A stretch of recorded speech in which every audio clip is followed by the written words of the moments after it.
सुप्रभातम। विषय संस्कृतम कक्षा अष्टम प्रथमः पाठः प्रकरण सुवचनानि व्याकरणम भाग 2। पिछली वीडियो में हमने प्रथम पाठ के व्याकरण के प्रथम भाग पर चर्चा किया था और उसे अभ्यास के द्वारा पूर्ण किया था।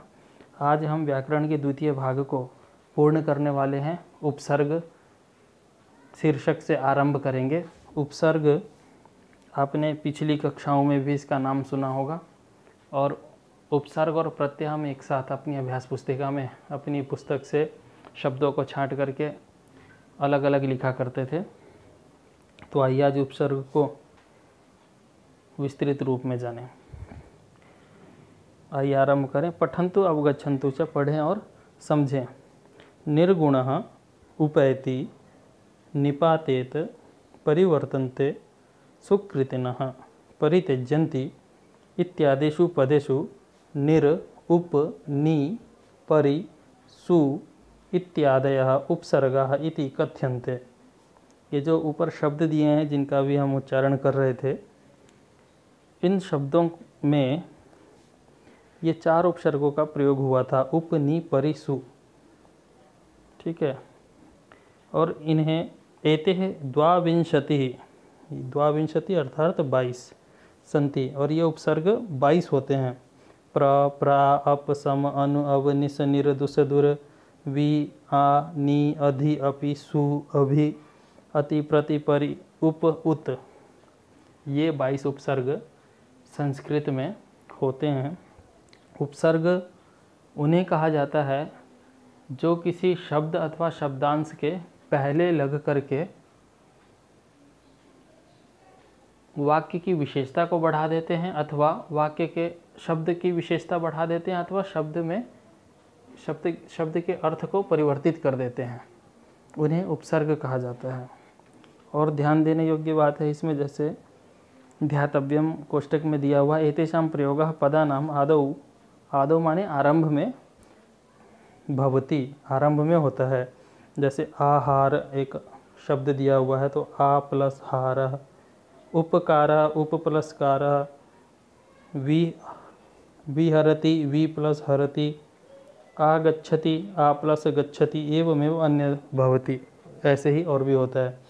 तो ये जो उप आ उप वि आ शब्दांश है, ये सभी उपसर्ग हैं और ये शब्द के साथ में मिल करके एक नए शब्द की रचना करते हैं।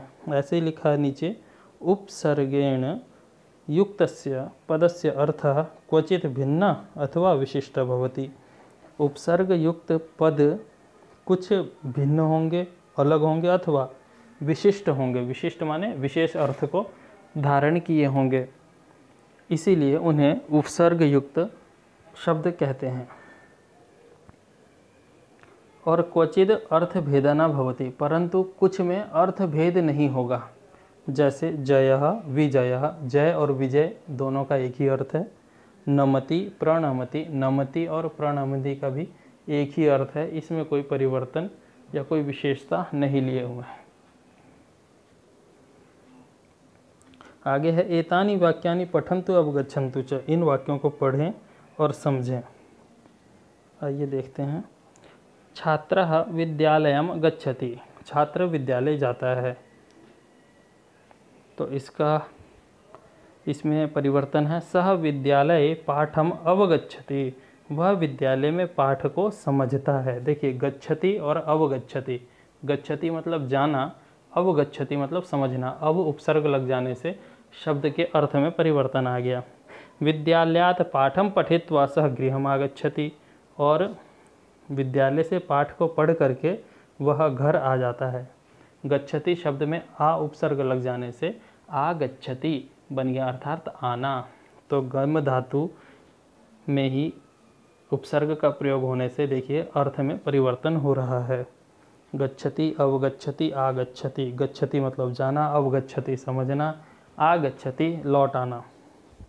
ऐसे ही दूसरा उदाहरण है, रामः वनम गच्छति सीता अपि रामम अनुगच्छति। राम वन जाते हैं, सीता अपि रामम अनुगच्छति, और सीता भी राम के पीछे पीछे चलती है। अनुगच्छति पीछे चलना। तौ तत्र कष्टम अनुभवतः, और वह वहाँ पर कष्ट का अनुभव करते हैं। अनु उपसर्ग का यहाँ पर प्रयोग हुआ है। आगे देखते हैं। गुरु आश्रमं प्रविशति, गुरु आश्रम में प्रवेश करते हैं। सह छात्रम प्रश्नम पृच्छति, और छात्रों से प्रश्न पूछते हैं। शिष्यः आसनात् उत्तिष्ठति, शिष्य आसन से उत्तिष्ठति उठते हैं, और उत्तरति उत्तर देते हैं। उत उपसर्ग का यहाँ पर प्रयोग हो रहा है। सह पुनः गुरु छात्रम उपदिशति, और फिर से गुरु उन्हें उपदेश करते हैं, अर्थात पढ़ाते हैं। तो ये सब जितने हाईलाइट हैं ये सभी उपसर्ग का प्रयोग यहाँ पर हो रहा है। आगे है चौथा। बालक उद्याने भ्रमति तत्र वृक्षम आरोहति, वहाँ पर वृक्ष पर चढ़ करके फलम च त्रोटयति, और फल को तोड़ते हैं। यहाँ पर आ उपसर्ग है, आ प्लस रोहति। आगे पुनः वृक्षात अवरोहति गृहम च गच्छति, पुनः वृक्षात फिर से वृक्ष से, अवरोहति उतर करके, आरोहति चढ़ना, अवरोहति उतरना, गृहम च गच्छति घर को जाते हैं। पांचवा है नृपः दुर्गम प्रविशति, राजा दुर्ग में अपने महल में प्रवेश करता है। प्र प्लस विशति, सह धनम वितरति, और वहाँ धन का वितरण करते हैं। वि प्लस तरति, सेवकः नृपम परिचरति, और सेवक नृपः मतलब राजा की, परिचरति, परिचर्चा करने का अर्थ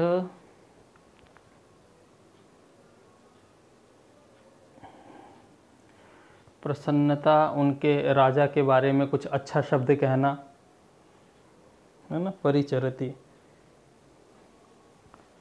आगे है नृपः सेवकम निर्दिशति, नृपः सेवक को निर्देश देता है। निर प्लस दिशति, निर्देश देता है। सेवकः प्रतिवदति, और सेवक प्रतिवदति उसके प्रति उत्तर में बोलता है, मतलब फिर से राजा की बात को आगे बढ़ाते हुए बोलता है। प्रति प्लस वदति, इस प्रकार से उपसर्ग का यहाँ पर प्रयोग हो रहा है। आइए इस उपसर्ग का अभ्यास के माध्यम से देखें। अधोलिखित वाक्येषु उपसर्ग युक्तानि पदानि रेखांकितानि कृत्वा उपसर्गान पृथक कृत्वा लिखन्तु। अधोलिखित नीचे लिखे गए उपसर्ग युक्तानि पदानि, उपसर्ग से युक्त पद को रेखांकितानि अंडरलाइन कृत्वा करके, उपसर्गान, उपसर्गान माने उपसर्ग युक्त शब्दों को अलग करके लिखिए। तो आइए पहले वाक्य में उपसर्ग युक्त पद को हमें ढूंढना है, उसे अंडरलाइन करना है और फिर उसे अलग छांट करके लिखना है। छात्रः आपणात् पुस्तकानि आनयति, तो छात्रः आपणात् बाजार से पुस्तकानि आनयति, पुस्तकों को लाता है। तो आ प्लस नयति, इसको हम अंडरलाइन करेंगे। आनयति, तो यहाँ पर हमें लिखना है रेखांकित शब्द को अलग करके आनयति, तो यहाँ पर शब्द आ गया आनयति। आगे शिष्यः गुरुं अनुवदति, अनु उपसर्ग है यहाँ पर, तो इसको अंडरलाइन करेंगे अनुवदति, और यहाँ पर हम लिखेंगे अनुवदति। आगे अहम अवगच्छामि, मैं समझ गया, समझता हूँ। अब उपसर्ग लगने से यहाँ पर अवगच्छामि हो जाएगा, और यहाँ पर सेंटेंस हम लिखेंगे अवगच्छामि। आगे सज्जनः सदैव उपकरोति, उप उपसर्ग है यहाँ पर, तो इसीलिए अंडरलाइन करेंगे इसे। उपकरोति शब्द को हम लिख लेंगे अलग। आगे है विनीतः प्रातः पंचवादने उत्तिष्ठति, उत उपसर्ग होने से यह अंडरलाइन होगा, और यहाँ उत्तिष्ठति शब्द को हम लिखेंगे।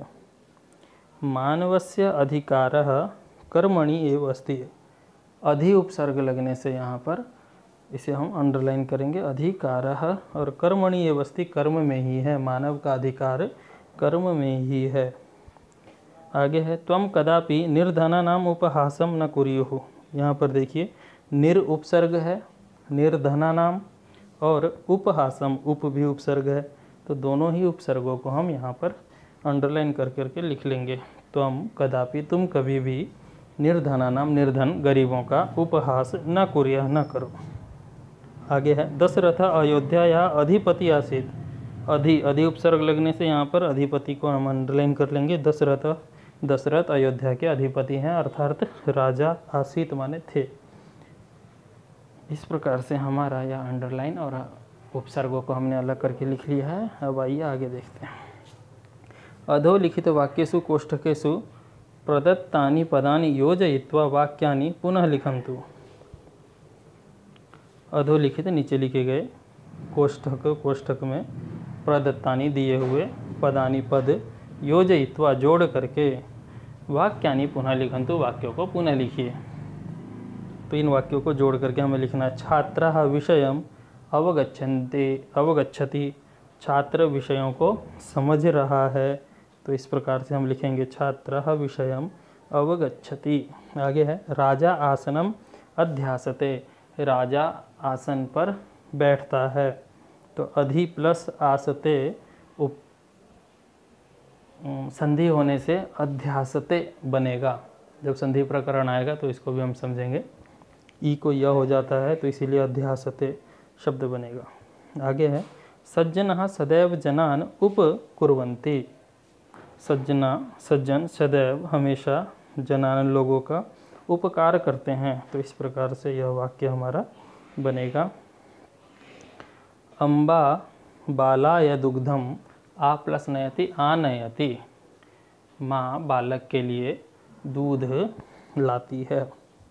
आगे है विमानम आकाशे उत्पतति, विमान आकाश में उड़ता है। ठीक है, उत्पतति। शिष्यः पाठस्य अभ्यासम अकरोत्, तो वही है अभि प्लस आसम अभ्यासम बनेगा। जैसे ऊपर बना था अधि प्लस आस्ते अध्यास्ते, तो नीचे वैसे ही अभ्यासम शब्द यहाँ पर बनेगा।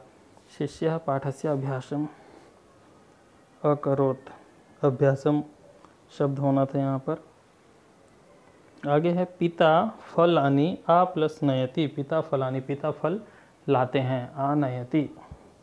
आगे महान जनः सदैव प्रसन्नताम अनुभवति, महान जन हमेशा प्रसन्नता का अनुभव करते हैं, अनुभवति शब्द यहाँ पर आएगा। इस प्रकार से हमारा यह अभ्यास उपसर्ग वाला पूर्ण होता है। आइए आगे देखते हैं। अव्यय पदानि, अव्यय पद से आप सभी परिचित है, पहले भी हमने इसको अभ्यास के माध्यम से किया था। अव्यय पद उन्हें कहा जाता है, नीचे लिखा हुआ है, ध्यानपूर्वक पढ़िए सबसे नीचे। एतानि पदानि अव्यय पदानि कथ्यन्ते, इन सभी पदों को अव्यय पद कहते हैं। एतेषां कदापि भिन्न रूपाणि न भवन्ति, इनका कोई भी रूप अथवा धातु रूप नहीं होता है, ये ऐसे ही प्रयोग होंगे जहाँ भी होंगे। एतानि पदानि, इन पदों के त्रिषु लिंगेषु, तीनों ही लिंगों में, तीन लिंग कौन कौन से थे? स्त्रीलिंग, पुल्लिंग और नपुंसक लिंग। सर्वासु विभक्ति, और सभी विभक्तियों में विभक्तियाँ कितनी होती हैं? 7। प्रथमा, द्वितीय, तृतीया, चतुर्थी, पंचमी, षष्ठी, सप्तमी विभक्ति और संबोधन। और सभी वचनों में वचन कितने होते हैं? 3, एक वचन, द्विवचन, बहुवचन। इन सभी वचनों में भी सर्वदा हमेशा समानानि एव भवन्ति, इन सब के शब्द एक समान ही रहते हैं, घटते बढ़ते नहीं हैं, इसीलिए इनका प्रयोग ऐसे ही होता है। तो इन सब शब्दों को अच्छे से देख लीजिए, समझ लीजिए, क्योंकि आगे इनका प्रयोग हर एक पाठ में होगा। तो आइए अभ्यास के माध्यम से इसे पूर्ण करें। मंजूषातः उचितानि अव्ययपदानि चित्वा रिक्त स्थानानि पूरयन्तु। मंजूषा से, मंजूषा कहाँ है? यहाँ पर दिया गया है। मंजूषा से उचित शब्द चुन करके अव्यय रिक्त स्थान की पूर्ति करिए। ईश्वरः अस्ति, ईश्वर है, कहाँ पर है? सर्वत्र, ईश्वरः सर्वत्र अस्ति। छात्राः कक्षायां न भ्रमेयुः, छात्र कक्षाया, षष्ठी विभक्ति है, पंचमी विभक्ति है यहाँ कक्षाया। छात्र कक्षा से न भ्रमेयु, न घूमे, कहाँ न घूमे? देखो ऊपर बही शब्द का प्रयोग होगा यहाँ पर। छात्र कक्षा से बाहर न घूमे। असत्यवादिनाम, असत्यवादीन, जो असत्य बोलते हैं उनके लिए क्या? धिक्कार, धिक शब्द का प्रयोग होता है, धिक्कार है असत्यवादियों के लिए। कुक्कुरः मार्गेषु भ्रमन्ति, कुक्कुरा, कुत्ता मार्ग में घूम रहा है, किधर? इधर उधर ही घूमेगा, तो इसके लिए शब्द है इतस्ततः, इतस्ततः भ्रमन्ति। त्वम मम प्रियम मित्रम, तुम मेरे प्रिय मित्र हो। तो यहाँ पर अपि शब्द का प्रयोग होगा। अपि मतलब भी, तुम भी मेरे प्रिय मित्र हो। विवादेन, विवाद के लिए हमेशा अलम शब्द का प्रयोग होता है, तो इसीलिए यहाँ पर भी अलम विवादेन। और यदा भवान मम गृहम आगमिष्यति, यदा शब्द आ गया तो यदा के साथ में हमेशा यदा तदा का ही प्रयोग होता है। तो यदा भवान मम गृहम आगमिष्यति, जब तुम मेरे घर आओगे, तदा वयम भ्रमितुम नद्यः तटम गमिष्यामः, तब हम घूमने के लिए नदी के तट पर जाएंगे। इस प्रकार से अव्यय पद का प्रयोग के माध्यम से हमारा यह अभ्यास पूर्ण होता है। आगे इसका अभ्यास आप करते रहें। जब तक के लिए धन्यवाद। आपका दिन शुभ हो।